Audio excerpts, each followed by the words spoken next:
Hello, and welcome back to another patch rundown for the newest patch. We'll give you some context about all these changes, and we'll start right from now.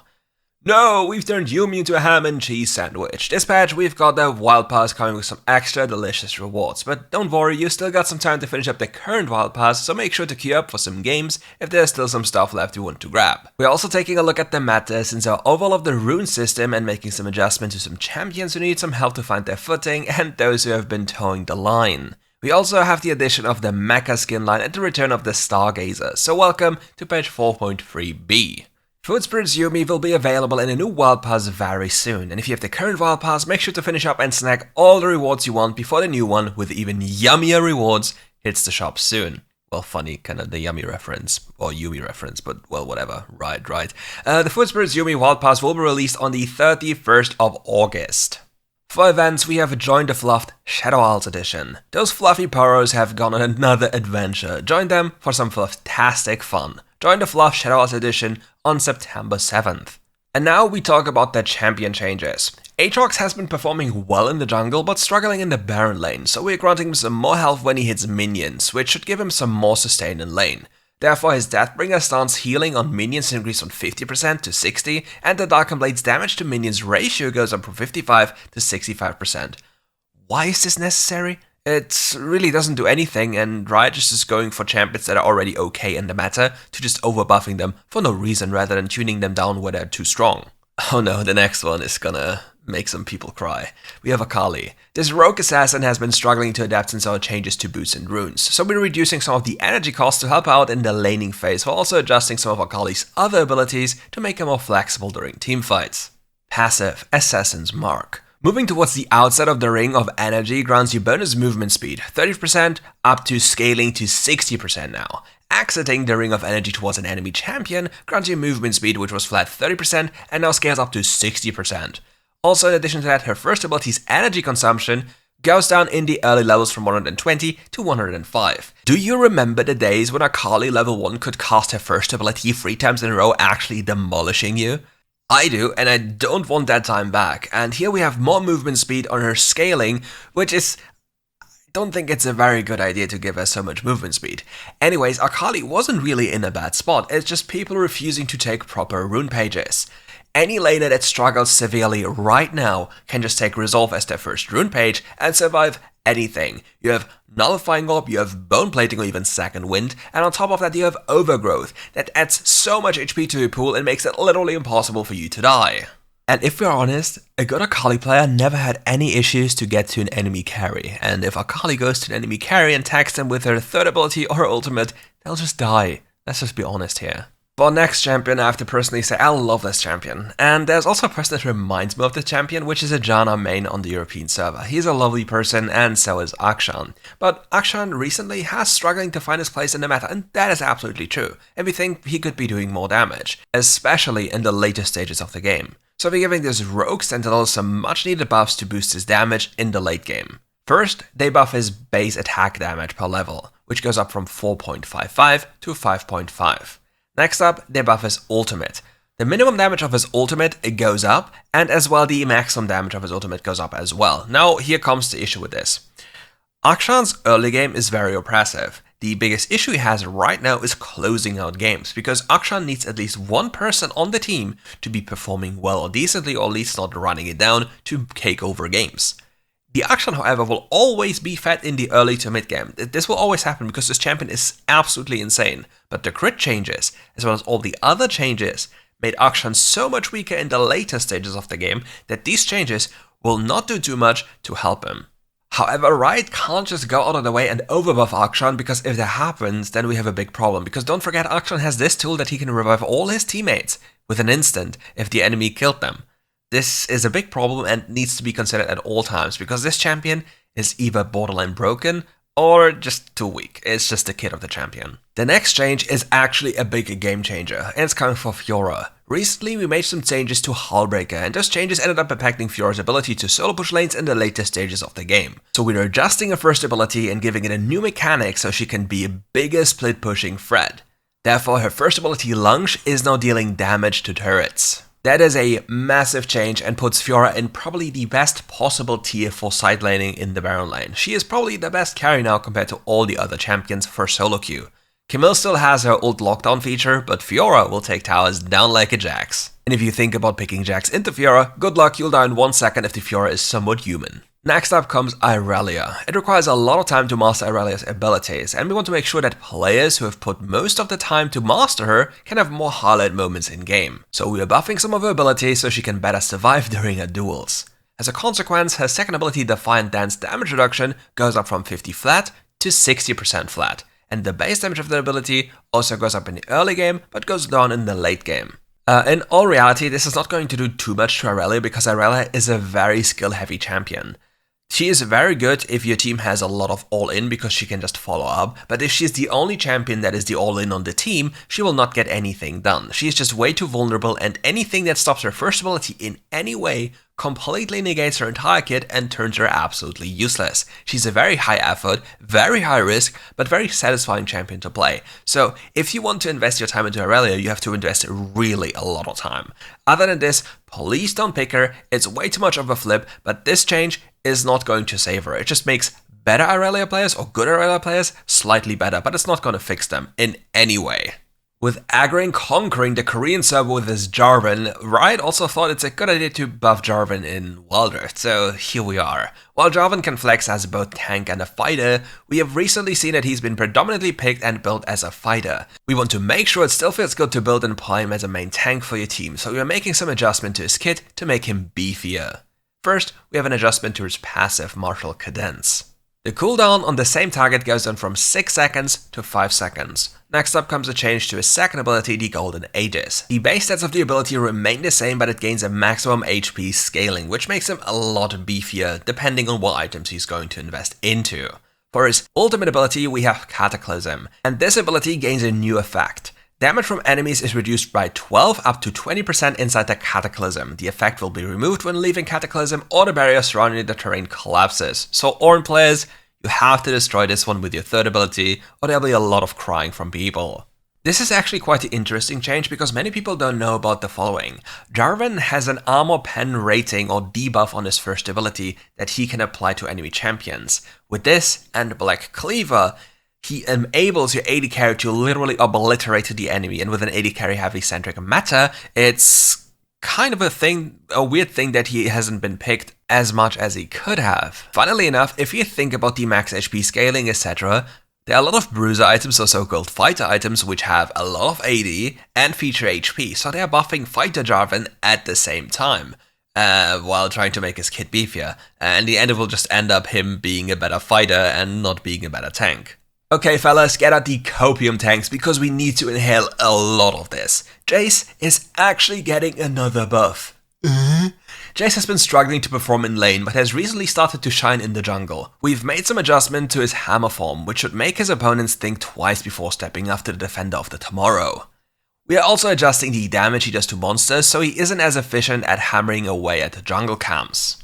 Okay, before I go into the changes, when at any point did Jace ever struggle in lane? That sounds like a severe skill issue, which is a big issue, but not the champion's issue. However, let's get to the changes. First, we have a buff to his base AD going up from 52 to 54. Next up comes a change to his second ability, the Lightning Field or the Hypercharge. The damage ratio to monsters goes down to 70%. Next up comes a change to his third ability. They're increasing the early damage of that ability, but the late game damage remains the same. However, they're nerfing the damage this ability does to monsters. And now we move over to the funniest part. The Mercury Cannon and Mercury Hammer change. Gains bonus armor and magic resistance while in hammer stance. Previously, it was a flat number plus another flat number times your level. Now it's the same, but with an AD or a bonus AD scaling. So, let me think about this, okay. So we had a nerf about or to Hullbreaker. Now, Hullbreaker is still buildable on this champion if you truly want to. Now let's imagine you have Hullbreaker as an item granting you armor and magic resistance. Now the item also grants you a half the amount of life and obviously AD. And all the other items you build also feature a lot of AD, which then makes you into a crazy tank. So why exactly are we buffing Jace again? It doesn't really make any sense because with this, Jace will be probably the best pick in the mid lane by miles. Like, what are you supposed to do against this champion? He storms most lanes, he has priority to roam around against most lanes, he scales brutally with the power of first strike and poking at the enemy, dealing 1 billion damage while also amassing 1 trillion gold. And he scales good into the late game by just being in ranged form, and now he can go melee form without the drawback of being too close and dying because he's too tanky. That's a crazy good balance idea. I wonder what's gonna happen next, patch friends. After this, we have to talk about Karma. When compared to other mid lane mages and support mages, Karma is struggling to keep up with them in both damage and protection. So we're adjusting her main source of damage and buffing the amount of shields she can give her allies in the later stages of the game. So in reality, it looks like this. Inner Flame's base damage goes up by 10 and the bonus mantra damage also goes up by 10. Next to this, we have a massive buff to her shielding power. First, the flat value goes up by 10 and the scaling goes up by 15%. And the mantra bonus scales as well. Like we have a 20 bonus and a 15% scaling bonus. But before you go crazy now, you rarely use the empowered third ability. Like literally rarely, because your entire first combo would consist of your empowered second ability, your ultimate, and then your empowered first ability. The shielding will most of the time be only single target unless you're given reason to not do it that way. And don't forget, if Karma hits you with an empowered first ability, you'll lose like 50% of your HP. If you lose 10 or 20 more, will not make the difference in most of the situations. There are far crazier buffs that could have happened, but this is an okay step into the right direction without making her too overpowered. Our next target is going to be Misfortune. When picked, Misfortune usually becomes the focus of the enemy team since it's so easy to catch and kill her. We're lending her a hand, and now when you pick her, you should have a better experience positioning and dealing damage during team fights. Base stats, armor goes up from 30 to 34, and the armor per level goes up from 3.5 per level to 4 per level. As a drawback, however, as a consequence or like a balancing out thing, is doubling up's critical damage in the early game goes down from 150 after doubling up to 130, however scales up to 160, which is 10 more than before. Also giving a second ability a slight buff. First, it will trigger faster and give you more movement speed, and the active bonus attack speed in the early stages of the game is higher than before. And before all of you go mental over the changes or nerfs to Misfortune's laning phase with her first ability, tell me, which ability is Misfortune maxing again as the first? It's her first ability, and her first ability is usually only a tool to poke out the enemy, and in the past it was very oppressive if you hit it on the enemy. Getting hit by 1 or 2 double ups completely ended the laning phase for the enemy champion, and this is a slight convenient change to this to make it not as overbearing for people who have no clue how to dodge against her. However, they're giving her more power in the later stages of the game to make this ability hit even harder, especially with Essence Reaver. This is going to hurt. She's not going to survive much longer against, for example, assassins, because this little armor is not gonna do anything. Oh no, another one that's gonna hurt you. We have a buff to Pike, at least for the support department. Since the update to support items, Pike has struggled to be that deadly threat to other supports, so we are buffing some of his damage so we can continue to position him as the assassin support who can strike at any moment. We're also adjusting his overall damage to monsters and minions, so these changes don't make him too strong in other roles. First, they're buffing his base stats in the form of attack damage per level. It goes up from 2.65 to 3.5 per level. Next up is his Bone Skewer. The base damage of that ability goes up by 10, but the damage ratio to monsters and minions goes down from 80% to 50 and 90% to 50%. At the same time, they're buffing the third ability's base damage by 10 and the base stun duration by 0.25 seconds. To compensate for this, they're nerfing the damage ratio to monsters from 100% to 50%. Okay, let me be real with you again. After playing billions, well not billions, but you get the idea, games in Dragon Lane, I have seen everything. Like, I've played so many roles and so many things, but let me tell you the following. Pike is not a laning support. He isn't supposed to be in lane, and he isn't supposed to quote-unquote win lane. His kit is very simple, his kit is very annoying to deal with, but not during the laning phase. Pike is a champion that gets the map ahead. He makes plays all around the map and thrives of using his second ability Stealth to walk through wards that will never uncover him because they are not control wards. With the average skill level in place in Dragon Lane, you can almost bet that this champion will be absolutely nuts right now simply for the fact that he can just leave lane. You don't have to play in your Dragon Lane as a support, you really don't have to. You can be really proactive and get things done. and with support items as they are, you can stack your relic at 4 minutes and like 15 seconds, and then you can do whatever you want. You can even take care of minion waves if you truly need to, if nobody else is doing this for you. But this is just too scary. Pike was already a pain in the butt beforehand, but now he is an even bigger problem for the players who are really good at him. Next up comes Riven. We have noticed that Riven is struggling during the laning phase in the Baron lane. To lend her a hand, we're giving her damage a boost, and while also adjusting her damage to monsters so she doesn't become too strong in the jungle role. So first we go with the passive Runic Blade. The damage to monster ratio goes down to 50%, but here comes the real kicker about this change. At level 1, you only deal 22% of that damage anyway, so this nerf goes down to 11%, which barely makes a difference in the early game. On level 3 it's 26%, therefore 13%, and on level 5 it's 30% and therefore 15%. So you see, this is actually a nerf for the later stages of the game and not really the early game. Now with these numbers in mind, don't forget, your first ability is now getting a buff in the early game.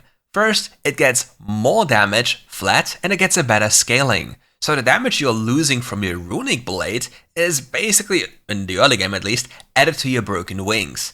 On top of this, your survivability is getting buffed by Vela's cooldown being decreased by 1 second. And on a champion that buys a lot of ability haste, this is not a bad change. Our next change comes to Scion. We have seen that Scion has been struggling in the laning phase, so we are adjusting the damage and cost of his third ability, which should make him more of an unstoppable force against his lane opponents.